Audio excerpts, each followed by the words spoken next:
Beats craze. Rebels arose who were determined to carry the fight to Jerusalem. The Sicarii. To the Sicarii, anyone who wasn't fighting the Romans was a collaborator and worthy of death. Many were slain every day, and the fear of anybody was worse than the calamity itself.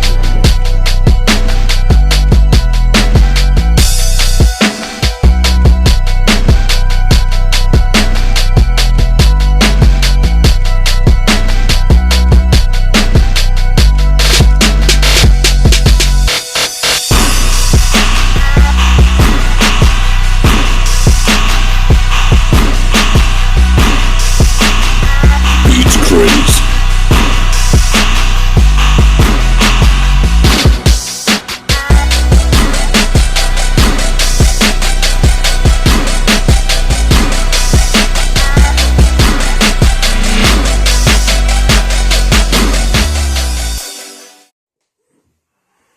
All right, first and foremost, I want to say, call halal Yahweh Shem Yahweh Shai. That's all praises to the Most High God in the name of His only begotten Son. It's your brother Alizar Ben Lawyer. And we want to go into the Northern Kingdom. There's been a lot of little controversy, always circulating around the 12 tribes sign and certain Israelites that don't come from the quote-unquote One West school of thought, constantly objecting to the 12 tribes breakdown as we have it, in the chart that we have. And I was dealing with a few guys last night on the issue on the Google Hangouts, and they were coming with a few things. But a lot of times, what happens, and the reason why people reject it, is resentment towards the so-called Hispanic or Latin tribes, and also through omission of scriptures. The primary way that and methodology that is utilized in order to try to discredit the fact that the indigenous inhabitants of the Americas are in fact Hebrew Israelites. Is oftentimes through total omission of scriptures and rhetoric, and you have to follow a certain logic in order for it to make sense. So what we want to do is, I want to synthesize some historical facts with the scriptures, how we're supposed to do it, and how these breakdowns through the Spirit come to fruition through this methodology of taking the extra biblical material and showing how it goes and intertwines perfectly with the Bible through the Spirit and power of Yahweh Shem Yahweh Shai. One of the main things is coming from certain West African tribes claiming to be descendants of Northern Kingdom tribes as opposed to Southern Kingdom tribes, and some of these same tribes coming over in the transatlantic slave trade. Some people think this is evidence that Africa is Osiris, or think this is evidence that the indigenous inhabitants of the Americas are not Israelites, or that those people that are Israelites in those countries are only the descendants of Negroes that came through on the slave trade. What I'm going to do is, what we're going to do, Salakia, through the Spirit, of course, which ultimately the Most High is going to do through the Spirit, is show you how the people in West Africa that claim to be descendants of the Northern Kingdom were reunited with their brothers who had already came over here. Let me go to the 2nd Ezra 13. Go ahead. 2nd Ezra chapter 13, verse 40. Mm-hmm. Those are the 10 tribes which were carried away prisoners out of their own land in the time of Osea the king, whom Salmanassar the king of Assyria led away captive. That's right, whom Salmanassar king of Assyria led away captive. We already know this is talking about how the Northern Kingdom went into the Assyrian captivity. Read. And he led them over the waters, and so came they into another land. That's right, read. But they took this counsel among themselves, that they would leave the multitude of the heathen and go forth into a further country where never mankind dwelt. So that further country where never mankind dwelt, we always break it down that it's America. Now you have some people who are trying to break it down that it's Africa. That doesn't make any sense, because people were living all throughout Africa prior to that. You see what I'm saying? Go ahead. Verse 43, and they entered into the Euphrates by the narrow passage of the river. For the Most High then showed signs for them and held still the flood till they were passed over. Go ahead. Verse 45, for through that country there was a great way to go, namely of a year and a half. Number one, it doesn't take a year and a half to get from someplace in Syria over to Africa. It don't take no year and a half, okay? It takes that long to get over to the Americas. Read. And the same region is called Osiris. Okay, which means another land. Kar Arakazai in the Hebrew. Okay, that's it on that? Okay. Okay, so we understand that this is how our brothers, the indigenous inhabitants of the Americas, got to the Americas out of the Middle East or Assyria through that sailing around the Horn of Africa, being navigated by having their knowledge, wisdom, and understanding of the stars, and then landing here in what we know as the Americas. You see what I'm saying? But now you have certain West African tribes, again, to reiterate that point, that claim to be Northern Kingdom. What I want to do is read about certain of these tribes, and then I want to tie some scriptures in and explain why they were in West Africa. Certain of them. Okay. Can I say something? But go ahead. Like last night on the little Google Hangout, a lot of people opposing the 12 tribe sign. Some of the things they were saying was, how do we know that the predominant amount of Israelites will be in the Americas, right? And basically saying the 12 tribe chart brings division within Israel and within the other nations, right? So I mean, it was basically like trying to handle these guys without scriptures. But I just wanted to bring this one scripture out, proving that majority of the Israelites of the 12 tribes will be in the land of the north, or the Americas, in the northern hemisphere, the western part of the world. This is Jeremiah chapter 16, verse 14. It says, "Therefore, behold, the days come, saith the Lord, that it shall no more be said, the Lord liveth, that brought up the children of Israel out of the land of Egypt." So, as big as the deliverance was out of Egypt, we still commemorate it with a Passover. The Lord said that, and we always equate this deliverance from America to the same as that of Egypt, but it's going to be on a whole other magnitude. It's going to be on a more exalted level. It says, verse 15, "But the Lord liveth, that brought up the children of Israel from the land of the north, and from all of the lands whither he had driven them, and will bring them again into their land that I gave unto their fathers." So it made emphasis on the land of the north. Now the Israelites are on the four corners of the earth because they're spread out, but it mentions the land of the north because we're predominantly over here, from the southern kingdom to the northern kingdom. Exactly, and get that in Jeremiah 18 to 17 real quick too. That's a beautiful point you made. The primary place we're going to be, even though we are scattered throughout the four winds, the primary place we're going to be is here in the Americas, and even namely North America, United States of America, Babylon the Great. But get that real quick, Brother Prashad. This is Jeremiah chapter 18, verse 17. "I will scatter them as with an east wind before their enemies." So if we're in Jerusalem, and an east wind came, which blows from the east but blows to the west, we will be blown from the east to the west. We were blown from Jerusalem all the way over here to the Americas. Read. "I will show them the back and not the face in the day of their calamity." Meaning, the Lord allowed us to get taken down. You see what I'm saying? So this is all through the spirit and power of Yahweh Hashem Yahweh Shai. And again, a lot of, the anti-Hispanic doctrine, or a so-called Latin tribe doctrine. Again, this doesn't account for the descendants of Spaniards. This accounts for the indigenous and Negroid populations of these various Latin American countries, which are the predominant of most of these countries, except like Argentina. Argentina is mostly white. That's one of the exceptions. But the majority of these countries are dominated more so by either, indigenous or the Negroid populations. But what they got to do is not deal with the scriptures and just come with rhetoric like Sonny was saying that they're Mongoloids and all that madness. Fact remains that, number one, the reason, and it's funny that guys say this, because my thing is, you want to go by the ancient accounts of the West African civilizations, where they say they came from, which they claim to be Israelites, a lot of them, and they claim patrilineage from certain of the various tribes. But when it deals with the indigenous inhabitants of the Americas, people won't do that. They'll just go by what Esau said. Esau told you they came from Asia. When you analyze their actual historical accounts of their origins and where they came from, they don't say they came from Asia, which would have been west of them. They say they came from the east. They landed, like the Mayans, they say they landed in Florida, fleeing from the east, which was Assyria. They fled from Assyria in the east, and then they landed in modern-day Florida. And archaeological proof has been produced proving that they migrated from Florida all the way over to their land in the south of Mexico and into, Guatemala, Panama, Belize, all of that. You see what I'm saying? But you have to omit that and you have to actually pick and choose when you want to deal with the actual historical accounts and the biblical prophecies that have to do with tribal identification and location, and when you want to deal with Esau. You want to deal with the real, or deal from the source when you're dealing with West African people, but then you want to just throw out the indigenous populations of the Americas, and because you're going off of Esau's logic and his research, his alleged research.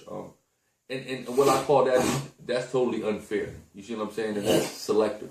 And we cannot be selective when dealing with scholarship.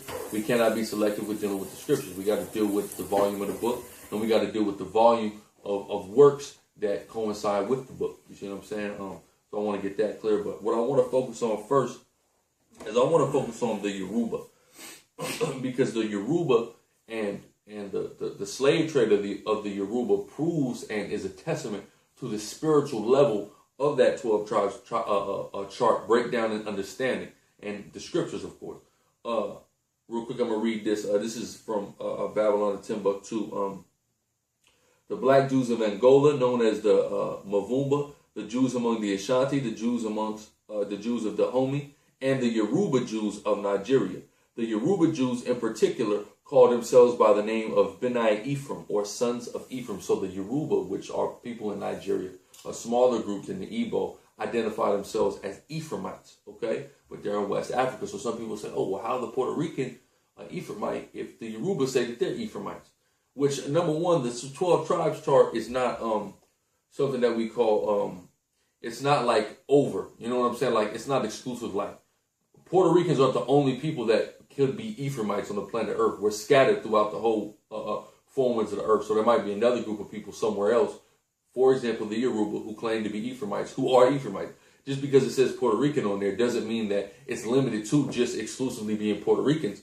But we don't see Yoruba every day. We're starting to see them now more than we did before. But especially during the time when the spirit got on Ariya to break these scriptures down so the 12 tribes started to come to fruition. You weren't seeing West Africans like that. But again, it says, the sons of Ephraim that identify themselves. Now, this is a paper. It's called Yoruba Culture by G.J. Afolabi Ojo, okay, who is an actual Yoruba, okay, who published this paper for the University of London Press, okay, in 1966, right? And this is what he said. Puerto Rico has a rich culture whose origins can be traced back to native Taino Indian, Spanish, and West African roots. The Yoruba comprise the majority of West African people brought to our island. All right, so it lets you know that the majority of Negroes that came to the island of Puerto Rico in slavery were of the Yoruba tribe, okay, which claimed to be Ephraimites. Coincidentally enough, the Puerto Ricans are the Ephraimites. The indigenous Puerto Ricans fit all the prophecies that were said to about the Ephraimites, okay? So these same Yoruba who claim to be Ephraimites were all dropped off with their brothers who were already here. And I'm going to go into another historical reference, and then we're going to show you why that happened scripturally, okay? Real quick, this is my next point, though. It says the Igbo Jews are said to have migrated from Syria, Portugal, and Libya into West Africa around 740 CE. It is claimed that the initial immigrants were the biblical tribes of Gad, Asher, Dan, and Naphtali. Later, they were joined by more Jewish immigrants from Portugal and Libya in 1484 and 1667, respectively. So what it's telling us is, it says that they migrated from Syria, Portugal, and Libya, okay? When you deal with the Syria, there were still, even though the majority of Northern Kingdom came over here, there were still remnants of the Northern Kingdom that were left over there in the Middle East. Some of them migrated to West Africa. Then some of them that were with the Southern Kingdom in Europe, Portugal or North Africa, Libya, you see what I'm saying, in Spain and places like that, later migrated into West Africa also, as we started to get expelled out of Europe during the rise of the so-called white man, the devil. This is why this happened, right? Now what I want to do is get 2 Chronicles 11 and 13. Now we're going to show you why there was Northern Kingdom tribes like Ephraim, like as it's named, Gad, Asher, Dan, and Naphtali, that were amongst the Southern Kingdom tribes, okay, in West Africa and in Europe when we was running Europe. 13 to 16. It's 2 Chronicles chapter 11, verse 13. And the priests and the Levites that were in all Israel resorted to him out of all their coasts. So what this is talking about is when the conflict came between Rehoboam and Jeroboam, and the kingdom split into the northern and the southern kingdom. is letting us know that all the Levites that were in the northern kingdom left out of the northern kingdom and resorted to the southern kingdom. Read. Verse 14, for the Levites left their suburbs and their possession, and came to Judah and Jerusalem, for Jeroboam and his sons had cast them off from executing the priest's office unto the Lord. And he ordained him priest for the high places, and for the devils, and for the calves which he had made. Verse 16, for after the Levites left out of the northern kingdom and all came to the southern kingdom, read. Out of all the tribes of Israel, such as set their hearts to seek the Lord God of Israel, came to Jerusalem. You see that out of all the tribes of Israel, meaning some of the northern kingdom while the kingdom split, left where they were at in the northern kingdom, just as the Levites did, and came to the southern kingdom, read. Such as to set their heart to seek the Lord God of Israel, came to Jerusalem to sacrifice unto the Lord God of their fathers. You see that certain of the northern kingdom came. So you had remnants or clans, small bands of the northern kingdom that lived amongst the southern kingdom.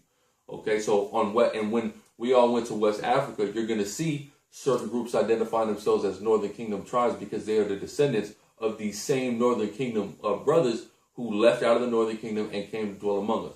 They didn't start calling themselves Judites or Benjamites or Levites because tribal identification is something that's extremely important in our culture. They kept their the name of their forefather. They kept their pedigree. You see what I'm saying, Reed? That was it on that? Okay, let's go to the 30th chapter. And I want you to read 1 to 11 in 2 Chronicles 30. 2 Chronicles chapter 30, verse 1. And Hezekiah sent to all Israel and Judah, and wrote letters also to Ephraim and Manasseh, that they should come to the house of the Lord at Jerusalem to keep the Passover unto the Lord God of Israel. So Hezekiah was finna do the Passover, so we sent that invitation out. Even though the northern kingdom, we was having our beef and we were functioning like two different nations, he still sent the invitation out to many of the northern kingdom brothers to invite them to come and serve the Most High, right? Because there was off into idolatry up there. Read. Verse 2, for the king had taken counsel, and his princes and all the congregation in Jerusalem, to keep the Passover in the 2nd month. Right, they had to do it in the 2nd month. Well, it's going to tell you why. Never mind. Go ahead. Verse 3, for they could not keep it at that time, because the priests had not sanctified themselves sufficiently, neither had the people gathered themselves together to Jerusalem. And the thing pleased the king and all the congregation.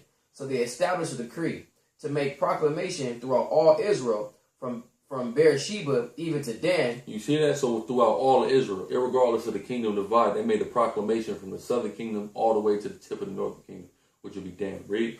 That they should come to keep the Passover unto the Lord God of Israel at Jerusalem, for they had not done it of a long time in such sort as it was written. They said, look, we haven't all been together to keep the Passover in ages. You see what I'm saying? So Hezekiah, through the Spirit was on him to extend that invitation. Read.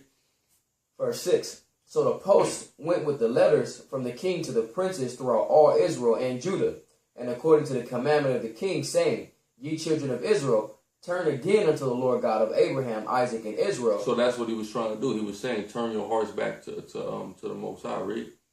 And he will return to the remnant of you that are escaped out of the hand of the kings of Assyria.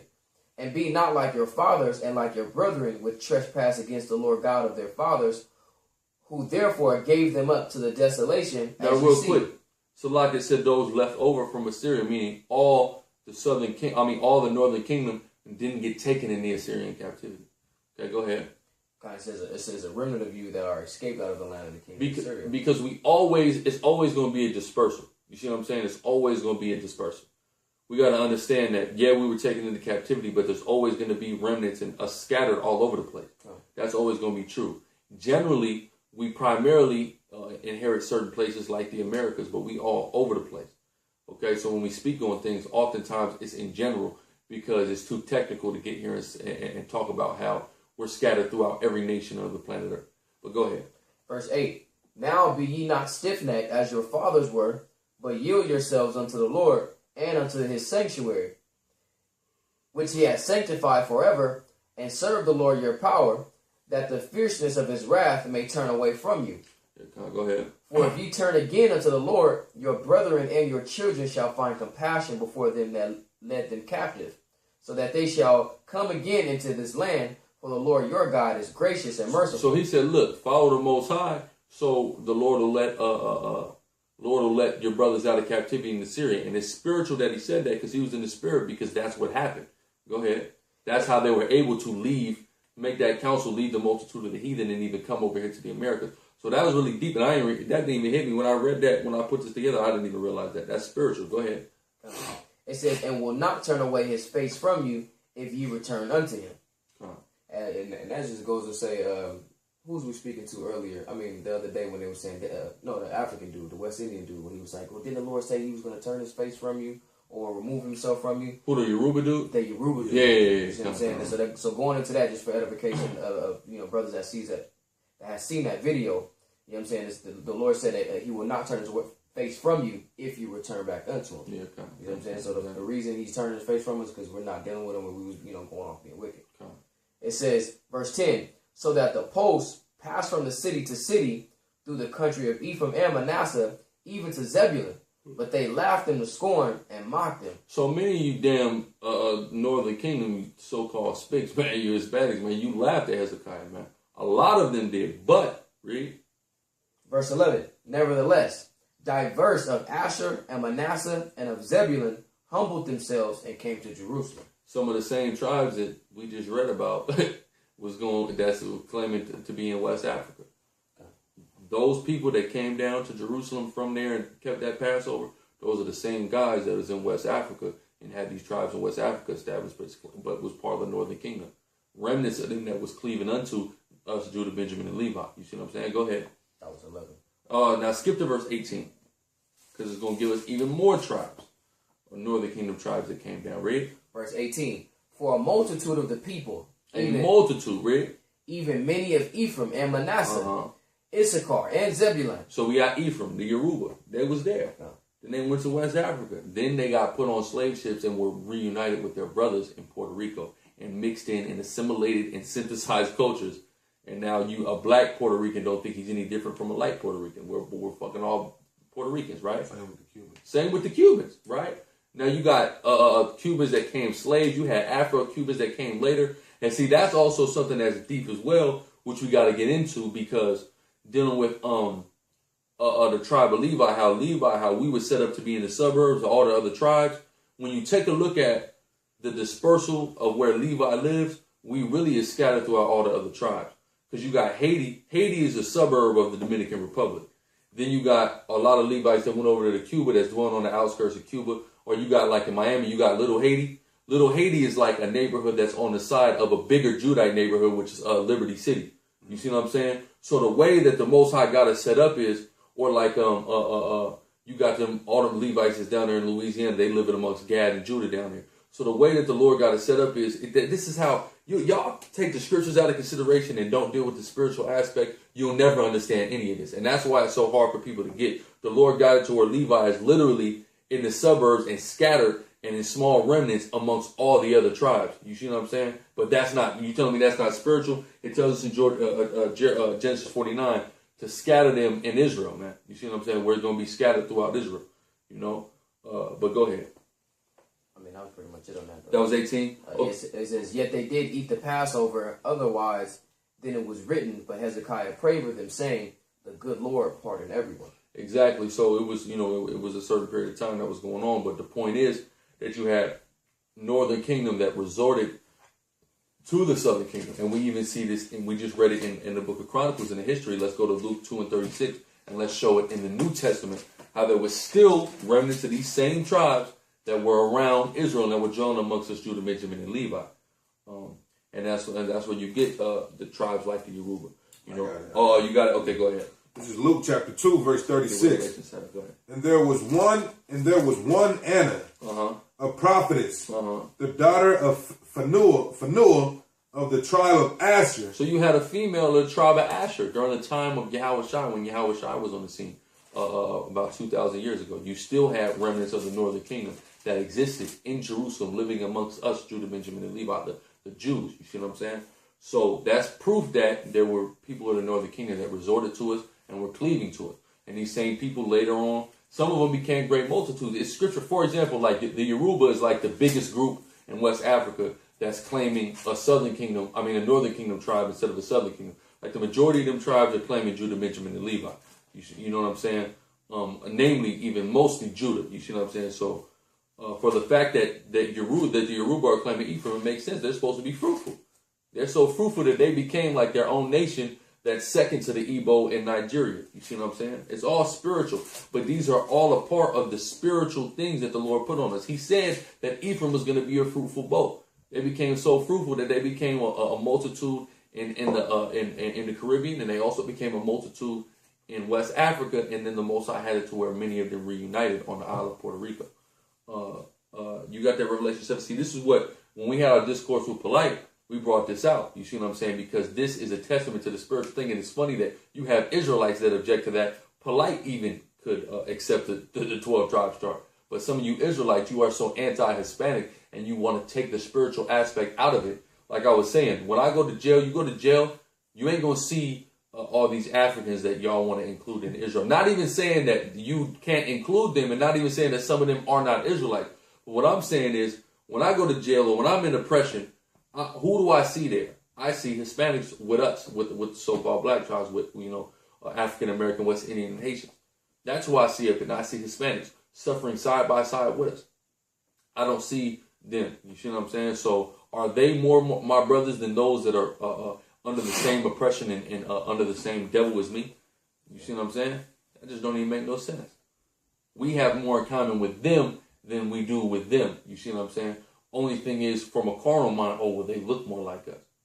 But who is suffering and whose spirit is more similar to us? That's the question. You see what I'm saying?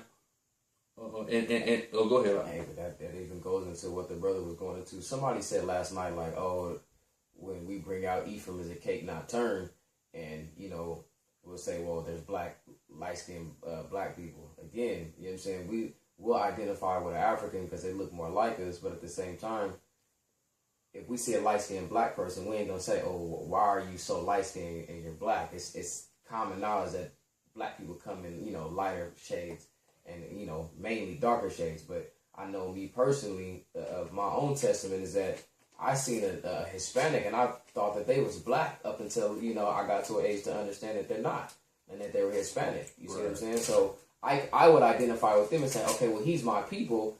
And come to find out he's Mexican or he's Guatemalan or Cuban or, Puerto so Rican. Now you're going to deny him. Now right? I'm going to say, oh, well, he's not my people. But I would do the same thing with an African because it looks like me.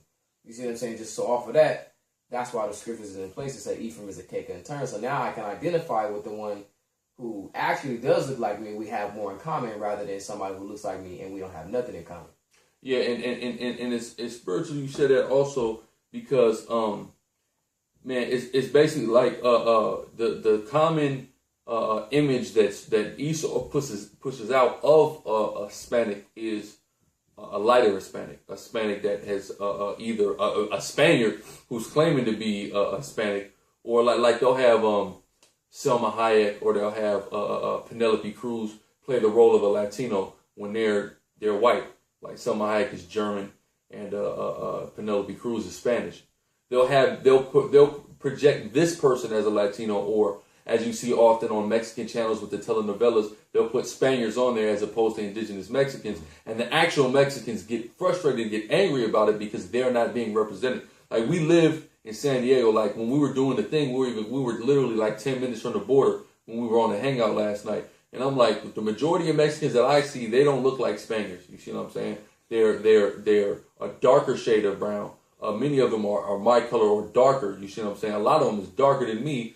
A lot of them have kinky hair or at least curly hair. Some of them do have straight hair. But again, we understand that that's due to mixing and things like that. But you mean to tell me that these aren't our people? They're a lot of them are humble, not the Americanized ones, but the ones that's coming from Mexico are humble. They're hospitable. They're all of these things. You see, they're some of the nicest people you meet in the world. They're brotherly. You see what I'm saying? They'll take you in your house, feed you, all of that, even though you're black. You see what I'm saying? But it's ones that have been in America, just like light-skinned and dark-skinned niggas have beef in America. You see what I'm saying? We kill each other more than anybody else does, but you ain't going to rule and use that as something that will rule us out. But just because we have certain issues with certain Hispanics, especially ones that have been Americanized, you want to rule it out. It just doesn't make any sense. You know what I'm saying? Even if you look at the culture and the things that blacks and Hispanics are persecuted for, you see what I'm saying? Like as far as gangbanging and dope dealing. I'm talking about we do the same things and it's similar, but at the same time, the Mexicans have it, in their own way. And the reason I bring that up is because when you see actual Africans, like your Ethiopians, Somalians, Sudans, or whatever, that's in America, or if you go to jail and you see them on the street being persecuted the same way that we are, you see them actually trying to be like either pretty much like a Judite.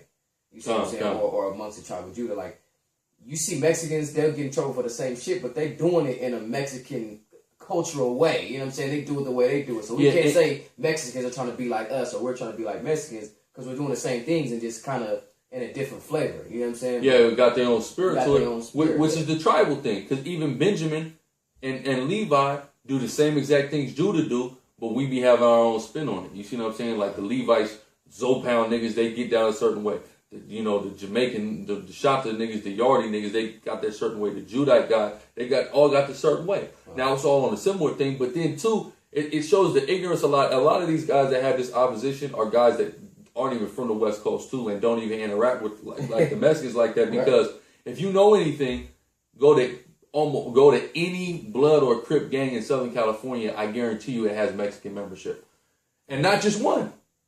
It could be a half dozen Mexicans that's claiming they hood and act exactly like niggas. To a T, act exactly like a nigga act. You see what I'm saying? And you got them token niggas that act like that one of the that's essays. You got almost every Mexican gang in Southern California also has black membership. Right. That's what 18th Street had a lot of black membership. You see what I'm saying? And several others. You see a nigga just flanneled down, dicky down, hanging out with the essay. So y'all don't understand, and this is the spiritual aspect of it. You see what I'm saying? It's a spiritual thing. It's not just a carnal thing and necessarily everything that's overwhelmingly tangible. Not to say we don't have tangible and archaeological evidence that substantiate that these people are Israelites. There's plenty of that. You see what I'm saying? But just on a spiritual sense, first and foremost, which we have to deal with, because we're supposed to be spiritual people and we're supposed to be dealing with a spiritual system with the Bible, it's clear that these are our people. All you have to do is sit down and you can vibe out, man. And I bring it up because of people trying to make excuses and say, well, when you go in jail, you'll see Africans or you'll see white people or you'll see, a bunch of different races. You'll even see some Arabs, man. And again, I remember this brother, he was talking to somebody and he made a good point to say, when you go around the world, you don't see, even though us as, let's say, Judites back in the 60s and 70s when the dashiki and afros was out, right?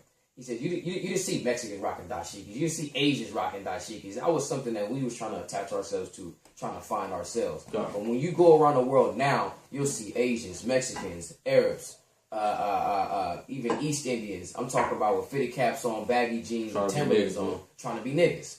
You see what I'm saying? Or you even see a lot of people, trying to have like a little Latin kind of feel, a lot of people try to Latinize themselves. Try to Latinize themselves. So the thing is that we're pretty much a salt and the flavor of the earth, and that's pretty much what we're saying is that when you see all of these other people being persecuted, they're doing the things that Israelites are doing, the thing that Israelites were forced to do, and they choose to do it, and that's where you kind of get mixed up. So you got to kind of find the root to this, to the problem, or where it's all coming from. Yeah, exactly. And be able to observe that. Exactly. Go ahead with that. This is Revelation chapter 7, verse 4. And I heard the number of them which were sealed, and there were sealed 144,000 of all the tribes of the children of Israel. So that's the elect, right? Read. And of the tribe of Judah were sealed 12,000. So that's the African American Negro. Now, some people have objections to that because they say, well, only 5%.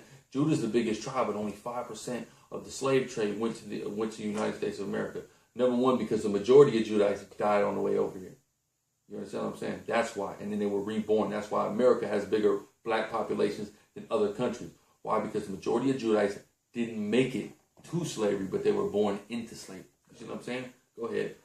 Go ahead. Of the tribe of Reuben were still 12,000. The Seminole Indian. Read.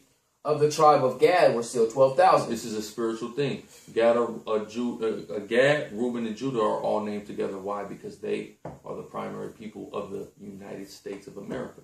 This is a geographical sequence through the spirit and power of Yahweh Shem Yahushai that reveals and attests to the accuracy and the evidence of the 12 tribes chart. Go ahead. And I've yet to see anybody try to address it or refute anything. I'm talking about this. When this brother brought this up, man, this is cold. You can't get around this right here. And the thing is, too, through the spirit, because what guys will do is they'll just try to isolate one aspect of the breakdown to try to defeat the breakdown. by just isolating one aspect of it. The thing is, it's not just about Revelation 7. It's not just about Genesis 49. It's not just about Deuteronomy 33 and the other scriptures that go and support the 12 tribes breakdown, 2nd Ezra 13. It's about all of it cohesively working together to show the evidence and produce the fact that the 12 tribes chart is accurate. It's about the entire body of work that is dedicated to proving the accuracy of it. But what y'all like to do is isolate one aspect of it and try to find the smallest flaw you can in one aspect of it to try to defeat the whole thing. And it doesn't work like that. We have to deal with the entire body of work. Okay, go ahead. Of the tribe of Asher were sealed 12,000. We talking about the Brazilians, the Uruguayans, the Peruvians, the Venezuelans, all of that. Read. Of the tribe of Naphtali were sealed 12,000. Right, the Argentinians and Chileans. Read. Of the tribe of Manasseh were sealed 12,000. That's it. So we just went from South America. Now we're going to the islands. Manasseh, the so-called Cuban. Read. Of the tribe of Simeon were sealed 12,000. A skip away from the Cuba, we got Hispaniola, where the Dominicans and the Haitians are. Read. Of the tribe of Levi were sealed 12,000. You see, there's a perfect geographical sequence through the spirit that we're dealing with. Read. Of the tribe of Issachar were sealed Now 12,000. we're going to Mexico. Read. Of the tribe of Zebulun were sealed We're 12,000. sealed 12,000 of Zebulon, which is Guatemala to Panama, right up under Mexico. Read. Of the tribe Matter of of fact, hold that. Get Genesis 49 real quick. And get that about Zebulon real quick. Because this is another proof. Now, y'all will admit that Zidonians or Phoenicians, Hamites, have voyages and they came over here and they were known as the Olmecs. A lot of people will agree on that. The Olmecs were Hamites.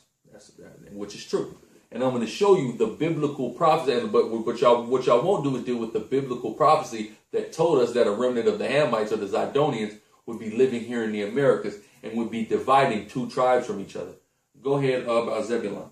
Genesis chapter 49, verse 13. Uh-huh. Zebulon shall dwell at the haven of the sea. Now that's talking about the Panama Canal. People will disagree with that. But show me on an ancient map of the 12 tribes if Zebulon dwelled at the haven of the sea. They didn't.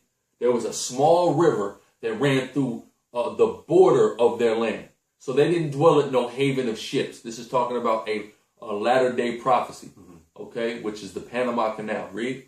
And he shall be for an haven of ships. Uh-huh. And his border shall be unto Zidon. His border shall be unto Zidon. Now, when you take a look at Zebulon's ancient tribal map, their border wasn't to Zidon. Their border was to Zidon in this modern day because you had the Issacharites that possessed Mexico. Then you had the Olmecs that possessed the southernmost part of Mexico that divided Mexico from Guatemala. This is why their border shall be to Zidon, because the Zidonians or the Olmecs that came over here possessed the land that bordered, that split them up between Issachar and Zebulon. You see what I'm saying? This is how deep the scriptures are in the spirit and power of Yahweh Hashem Yahweh Shai is. But when you want to throw these out, you can try to create whatever little rhetoric and doctrines you want and enforce your agenda into it. You see what I'm saying? Why? Because you are taking the spirit and power of Yahweh Hashem Yahweh Shai out. As it tells us in the book of John, Yahweh Shai, the Hamashiach, who the world ultimately calls Christ, tells us these words are spirit. So y'all got to stop dealing with spirit in order to prove your carnal agenda. Okay? Go ahead. Right. And the Most High is not with that. Go ahead. It says, of the tribe of Joseph were still 12,000. So-called Puerto Rican, the Ephraimite. Read. Of the tribe of Benjamin were still 12,000. That's the other West. So we have Puerto Rico and you have a slew of West Indian islands like Jamaica, like Trinidad and Tobago, like the Bahamas, like Aruba. All these places that are bordering or are very close to Puerto Rico, these are all next to each other. And they're the two brothers, Joseph and Benjamin. So it makes sense that they would be the closest to each other also, just like Simeon and Levi are the two brothers. So they were right next to each other. You see what I'm saying? Go ahead. That's it on that. Now go to Jeremiah 12 and 9. I got it. Okay, go ahead. Jeremiah chapter 12, verse 9. Uh-huh. Mine heritage is unto me as a speckled bird. My heritage is unto me as a speckled bird. We come looking all different ways. Like if you take a look at a speckled bird, remember when we used to be downtown, there used to be them speckled pigeons that used to come by camp, right? Now that speckled bird, it's predominantly a dark color, predominantly. But it has specks of lighter colors, white, all of that. That's talking about us. We are predominantly and originally a Negro people. But some of our people now, through mixing in the generations, don't necessarily have that same appearance. Okay? But patrilineally, when you trace their father's lineage back long enough, it's going to get you to a black man of Israelite descent. You understand what I'm saying? So that's what it's dealing with. Like I was doing these collages on Instagram for a minute. I gotta finish doing them. I did like half the tribe, but basically showing you have Levites like Albert Pujols, for example, the baseball player. A lot of people think he's a Dominican, but when you actually take a look into his patrilineage and his last name Pujols, that's a French last name. He's actually Haitian. His father was actually a black man from Haiti that came over to the Dominican Republic and got with a Dominican woman and had Albert Pujols. Now he looks like an indigenous Dominican, but he's in fact a Levite. You see what I'm saying? Or you take Blake Griffin, who's got damn red curly hair. Like, so you take myself, a Levite, somebody who has a black Haitian father, but a heathen mother. You see what I'm saying? This is what happens through mixing. So if the Southern Kingdom tribes, the Negro tribes did it, how much more the Northern Kingdom tribes that had been mixing even before they left out of the Middle East? And you know how the amount of rape that happened to the Northern Kingdom was to a higher degree than even happened to the Southern Kingdom. You see what I'm saying? But the thing is, like I was telling Polite about the scientific, you have absorption, right? Like if you have a product of crackers that were put into an indigenous population, what's going to happen is over time they're going to be absorbed. Over a few generations, their line is going to be wiped out because they're amongst too many people who are overtaking them. You see what I'm saying? Which would be the indigenous inhabitants of the Americas. You see what I'm saying? Now, not to say that there's not Spaniards, but that's what Matthew the 13th chapter is there for. The wheat and the tares, the wicked one, the Edomite, sowed tares. And also you have some people that are descendants of Hamites and even other nations. You see what I'm saying? And they'll be split up from us, but in general, we got to deal with our people. And those that aren't our people, when the time comes, when the reapers come, which are the angels, the tares are going to get burnt up, meaning they're going to be hit with these missiles. Okay? They're not able, along with the 2/3. You see what I'm saying? Well, that'll be 2/3. Yeah, well, they're not Israelites. You see what I'm saying? I'm talking about the tares. I'm talking about the tares. Yeah, so they're, along with the 2/3, because they're heathens, irregardless of how black they are. Right. That was it on that? Okay, let's get Hosea 7 and 8 to wrap up. Hosea chapter 7 verse 8. Ephraim hath mixed himself among the people. So it's talking about Ephraim, but Ephraim also is indicative of the ruler of the northern kingdom. Therefore, what could be said about Ephraim can be said in certain degree, like their fruitfulness and things like that, can be said about the rest of the northern kingdom, just like things said of Judah can be applied to the southern kingdom. Go ahead. It says Ephraim is a cake not turned. He's a cake not turned. They look all kind of ways. Now, guys will say, oh, so that means this. Okay, well, what does that mean? They're a cake not turned. What is the significance of an unturned cake? What is the symbology of an unturned cake other than the color thereof? You see what I'm saying? But guys have to rule this out or isolate this and try to find a flaw in this and omit the rest of the scriptural evidence and the archaeological and historical evidence that substantiates that these are our brothers in order to fulfill their agenda, their anti-Latino agenda. Which further proves that the chart is right. That's right. For the animosity that you have of them even being able to be of your pedigree. Yeah, exactly. Because that's how we were in the Southern Kingdom, man. We don't fuck with them. Them Northern Kingdom niggas. We don't fuck with them niggas, man. They're idolatrous. To hell with them. It'd be beef when you see them. Just like it is to a degree now. We wanted to count each other out, write each other off. So, like, go ahead. Just like it was in the time of Acts. We wasn't fucking with even the Southern Kingdom. Yeah, that were Gentiles. We don't listen. If you were Israelite, if you from Jerusalem and you keeping true to our initial customs, man. Hey, like even, and this is funny, man, because again, another black conscious dude knows more than some of y'all guys. Because I remember Uncle Keck, the real black atheist, was arguing, I think, with Israel Doctrine, and he said he was like a Jew. He was like a Jew is. He said a Gentile is anybody that don't keep Torah, and he's right. Because when those of our people left the law, statutes, and commandments, hey, y'all Gentiles now. You see what I'm saying? That's why we even call some of you conscious dudes Egyptians. Y'all ain't Egyptians, y'all is Israelites. You see what I'm saying? But y'all want to be Egyptians so bad. Y'all Egyptians, man. Y'all can have that. And even some of our so-called elders, being our parents or grandmothers even know that, because when you out living what they call a secular lifestyle, they call you a heathen. Right. Yeah. They call you out there being a little heathen, meaning you're not following the law, statutes, and commandments of the Lord, or at least or like in their case, following their Christian fundamentals that you were raised on. You forsook the morals that you were given when you were raised up. You see what I'm saying? Right. So they look at you as a black sheep. You are alienated. And what does it mean to be an alien? A stranger or a Gentile, man. You see what I'm saying? So this is the spiritual things, and these are it's actually very practical and very simple. But y'all want to omit that because you have personal agenda or hatred or animosity.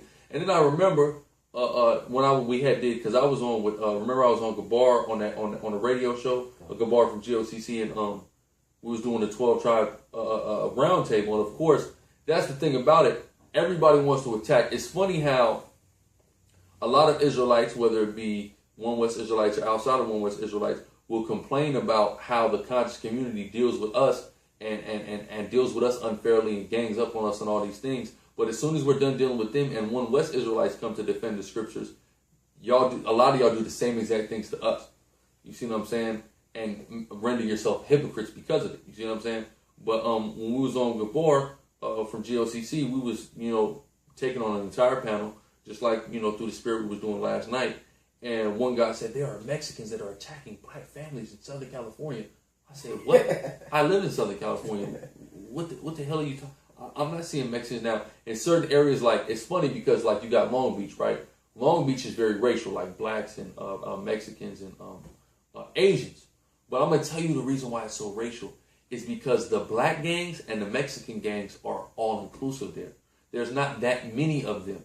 And, like, for example, like in Long Beach, everybody knows on the West Coast we got the Crips and the Bloods. In Long Beach, there's no Bloods. It's only Crips.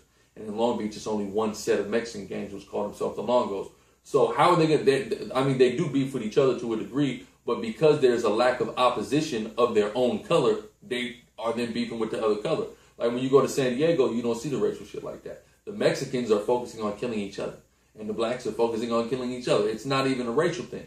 You know what I'm saying? Like this brother, we always bring it out, lives in a Hispanic neighborhood. It's all Hispanics on this whole entire block, and it's a gang neighborhood. And we was filming, if y'all go watch our series, How I Came Into the Truth, we was filming in the alley. If you look on the wall behind us, that's two Mexican gangs that were warring with each other, and they drove by us and basically said, what's up, while we're out there. You see what I'm saying? They're not on what are these fucking niggers doing in my alley? I want to attack these niggers and their family. That's unrealistic. You're taking what Esau puts out on the news to try to further divide black and brown and running with it. That's not really what's going on. We're in a Hispanic neighborhood right now when we doing this video. And they're not trying to, when this brother goes outside with his kids, they're not trying to attack his children. You see what I'm saying? That's crazy, man. Get up off that bullshit. Let's deal with thus saith the Lord. Number one, let's deal with thus saith the Lord first and foremost. Yes, we do need to bring the extra biblical stuff to substantiate and, further prove these claims. And cohesively, when they work together, it's perfect. And the elders of One West, starting with Ariel through the Spirit. Now, Ariel is going off now, but the Spirit can utilize you for a certain period of time. We see that with Saul. You see what I'm saying? So the Spirit, came down and revealed these things, man. And didn't just get in a dream and just a chart appeared and it said, no. Went through the scriptures. This is how the Spirit teaches us things, by going through the scriptures. And, you see what I'm saying? And the people that oppose the sign is causing more division than we are. Yeah, talking about we call division when we have a very inclusive sign. That's right. It just included you, but this causes division. Well, it doesn't have the West African on there. Well, listen, if a West African comes up, every time a West African comes to our camp, like if the Never Spirit, like the Fulani dude come from Senegal, right? When the West African brothers come, oh, you from wherever? Okay, well, boom, y'all are Israelites too, because some of y'all came in the slave trade, some of y'all got left, and it's a spiritual thing. Like another Senegalese dude could come up and be like, "You're a Hamite," like that Senegalese dude that came to the elders of GMS and was like, "Man, y'all are slaves and all that." That's a Ham. You can tell the Spirit was Ham. I know what to say. Yeah, you can tell by their spirit, man. We've never had a problem with somebody that actually the scriptures pertain to coming up looking at the sign that says, "Oh, that's fucked up. Why am I not on there, dude?" You guys have more of a problem about it than the people that are actually not on, not on there. That you're being advocates for. Yeah. You know what I'm saying? Like, if it pertains to them, we come up, they can identify with the things that's going on with the Black, Hispanic, and Native American. That's the whole point that we're making. It's common knowledge where if you're outside of America, you know what's happening to Black people, you know what's happened to the Native Americans, you know what's happening to the Hispanics. It's as clear. It's evident, and that's how we be able to identify with them. So then we can go on and be able to further edify those that, who aren't on the sign, but this scriptures also pertain to, like West Africans, and other people throughout the four corners of the earth. It's clear. You guys are making more of an issue about it than the people that you're trying to defend. Than even them, man, But with that, man, call Allah Yahweh, Shemi Shah again, and Shalom. Shalom.